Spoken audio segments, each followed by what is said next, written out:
আবারও নতুন করে করোনা সংক্রমণ বাড়ায় জনসচেতনতা বাড়াতে খাগড়াছড়িতে স্বাস্থ্য সুরক্ষা সামগ্রী বিতরণ করা হয়েছে। সকালে শহরের মুক্ত মঞ্চে এই কার্যক্রমের উদ্বোধন করেন পার্বত্য জেলা পরিষদের চেয়ারম্যান জিরুনাথ ত্রিপুরা। পরে বাজারে আসা ক্রেতা বিক্রেতা এবং পথচারীদের মাঝে মাস্ক বিতরণ করে জেলা পরিষদ এবং স্বাস্থ্য বিভাগ। এ সময় করোনার সংক্রমণ থেকে রক্ষায় স্বাস্থ্যবিধি মেনে চলার পাশাপাশি অসুস্থ হলে চিকিৎসকের পরামর্শ নেয়ার আহ্বান জানান কর্মকর্তারা।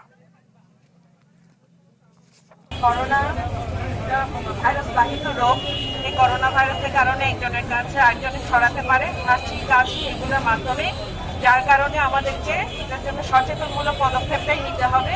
এই কারণে আমাদেরকে প্রতিজনকে মাস্ক ব্যবহার করতে হবে এবং আক্রান্ত ব্যক্তির হাত থেকে একটু দূরে থাকতে হবে। ঘন ঘন জীবাণুনাশক দিয়ে আমাদেরকে হাত ধুতে হবে। কাজে আমরা যদি সতর্ক থাকি তাহলে আমরা এই ভাইরাসের আক্রান্ত হাত থেকে রক্ষা পেতে পারি।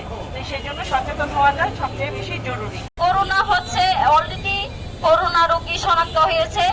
এখন সামনে আমাদের যাতে করোনা না হয় সচেতন করার জন্য আমরা এসেছি।